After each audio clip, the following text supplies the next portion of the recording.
بسم اللہ الرحمن الرحیم۔ درس نمبر 16۔ قرآن مجید کی تفاسیر میں اور تشریحات میں مستند ترین اور سب سے مضبوط ترین درجہ یہ کہ قرآن کی تفسیر قرآن کے ساتھ، پھر اس کے بعد حدیث کے ساتھ، پھر اس کے بعد صحابی کے قول کے ساتھ، اس کے بعد چوتھے نمبر پر ہے کہ قرآن مجید کی تفسیر کسی تابعی کے قول کے ساتھ کی جائے۔ تابعی وہ ہوتا ہے جس نے حالت ایمان میں کسی صحابی کو دیکھا ہو یا اس کو سنا ہو اور ایمان کی حالت میں اس کا انتقال ہوا ہو۔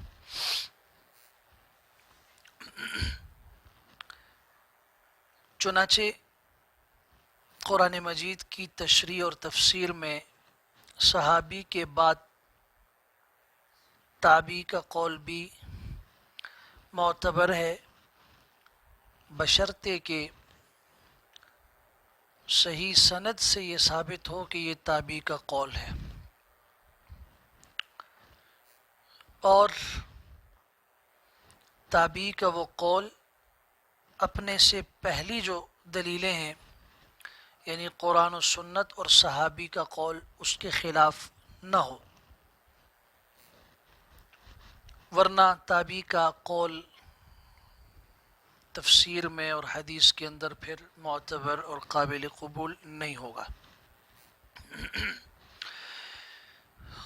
سورہ توبہ کی آیت نمبر 100 ہے۔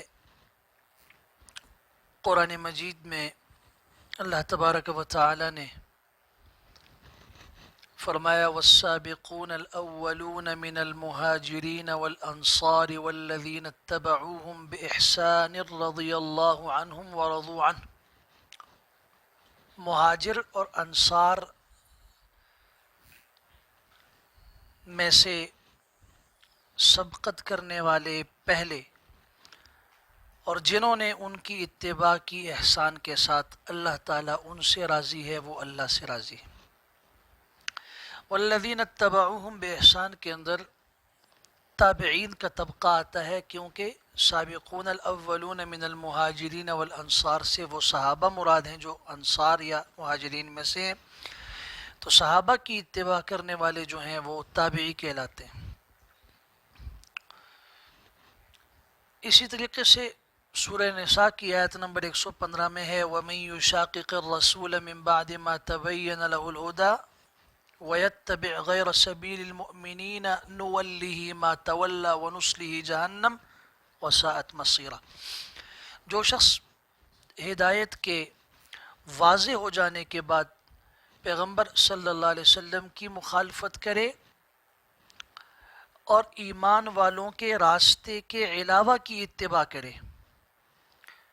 تو ہم اسے پھیر دیں گے جس طرف وہ پھرا، اور ہم اسے جہنم میں داخل کریں گے، اور وہ بہت برا ٹھکانہ ہے۔ وَيَتَّبِعْ غَيْرَ سَبِيلِ الْمُؤْمِنِينَ کا پہلا مصداق وہ صحابہ اور تابعین اور ان کے بعد کے لوگ ہیں۔ اسی لیے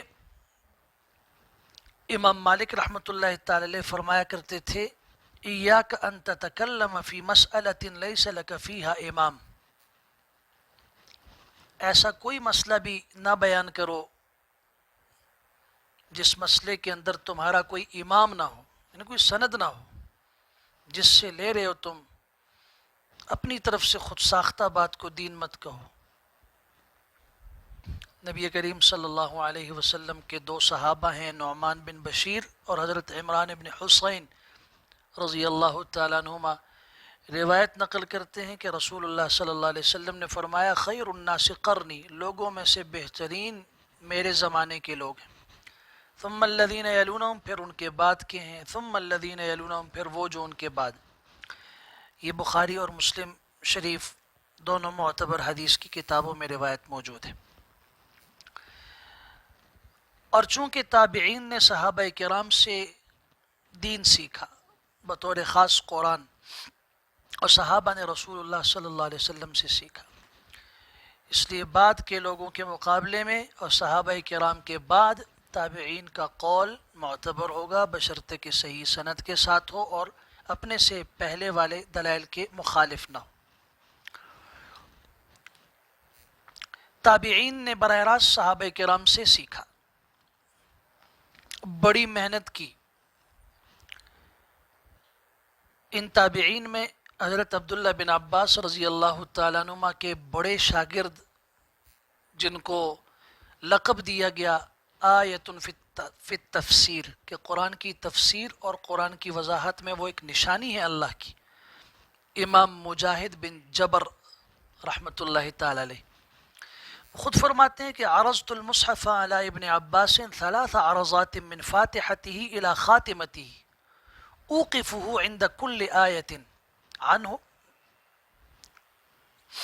كل آیۃ منه واسأله عنها. حضرت فرماتے ہیں کہ میں عبداللہ بن عباس رضی اللہ تعالیٰ عنہما پر میں نے قرآن مجید کو شروع سے آخر تک 3 بار پیش کیا. ہر آیت پر میں ان کو روک دیتا اور اس آیت کے متعلق ان سے پوچھتا، یعنی ہر آیت کے اوپر میں نے ان کی تفسیر ان سے پڑھی. 3 مرتبہ ایسا کیا.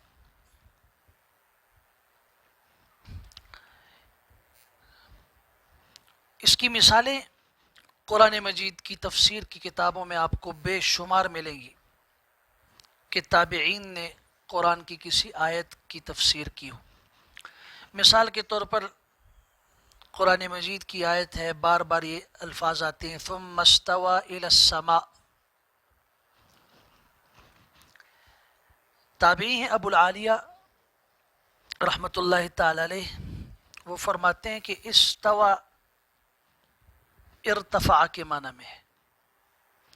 امام مجاہد رحمۃ اللہ تعالی فرماتے ہیں استوى علا اور بلند ہونے کے معنی میں ہے.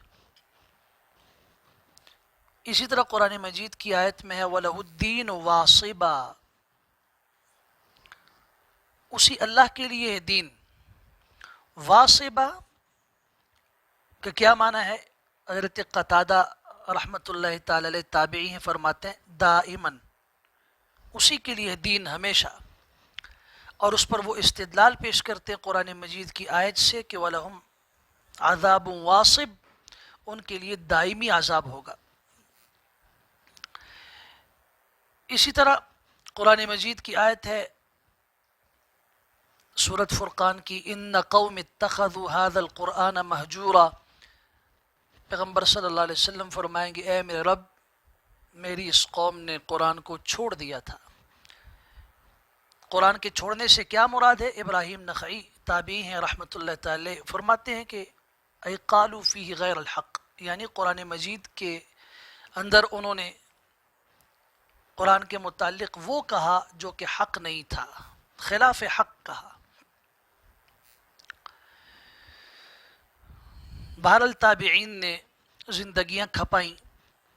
مکہ مکرمہ میں صحابہ میں سے حضرت عبداللہ بن عباس رضی اللہ تعالیٰ عنہما خود قرآن مجید کی تفسیر فرماتے تھے، حرف بحرف، آیت بآیت. اس لیے مکہ مکرمہ میں مسجد حرام کے اندر مدرسہ ابن عباس قائم تھا، جس سے بڑے بڑے تابعین ابو العالیہ الریاحی، سعید بن جبیر رحمۃ اللہ تعالی علیہ، جن کو حجاج بن یوسف نے سولی پہ جن کو شہید کیا تھا جلات کے ذریعے، سعید بن المسیب رحمۃ اللہ تعالی علیہ، مجاہد بن جبر المکی، اکرمہ جو حضرت عبداللہ بن عباس رضی اللہ عنہ کے آزاد کردہ غلام تھے، عطیہ بن سعد، عطا بن ابی رباح، اور امام اعرج اور طاؤس بن کیسان. یہ مدینہ منورہ میں حضرت عبداللہ بن عباس رضی اللہ تعالیٰ عنہ کے اجل اور عظیم ترین تابعین شاگرد تھے قرآن کی تفسیر میں. مدینہ منورہ میں حضرت ابی بن کعب رضی اللہ تعالیٰ عنہ تفسیر پڑھاتے تھے، قرآن مجید کے مفاہیم سکھاتے تھے. ان سے زید بن اسلم اور محمد بن کعب القرظی رحمۃ اللہ تعالی تابعین باقی بھی ہیں، اور ابو العالیہ الریاحی وہ ان کے بھی شاگرد ہیں۔ ان کے علاوہ حضرت عبداللہ بن مسعود کے، حضرت ابو موسیٰ اشعری رضی اللہ تعالیٰ عنہ کے شاگرد بھی ہیں۔ کوفہ میں حضرت عبداللہ بن مسعود رضی اللہ تعالیٰ عنہ قرآن کی تفسیر فرمایا کرتے تھے۔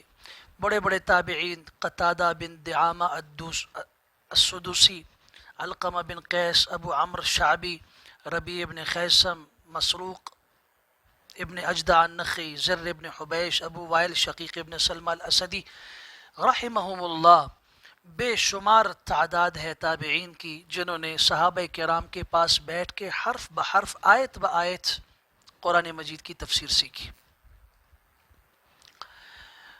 البتہ بعض دفعہ تفاسیر کے اندر کچھ ضعیف اقوال اور کمزور اقوال بھی تابعین کے آ جاتے ہیں، تو وہ ان کا اپنا اجتہاد ہو، اس میں خطا ہوتی ہے، اور وہ پھر بالاتفاق قابل اعتماد نہیں ہے۔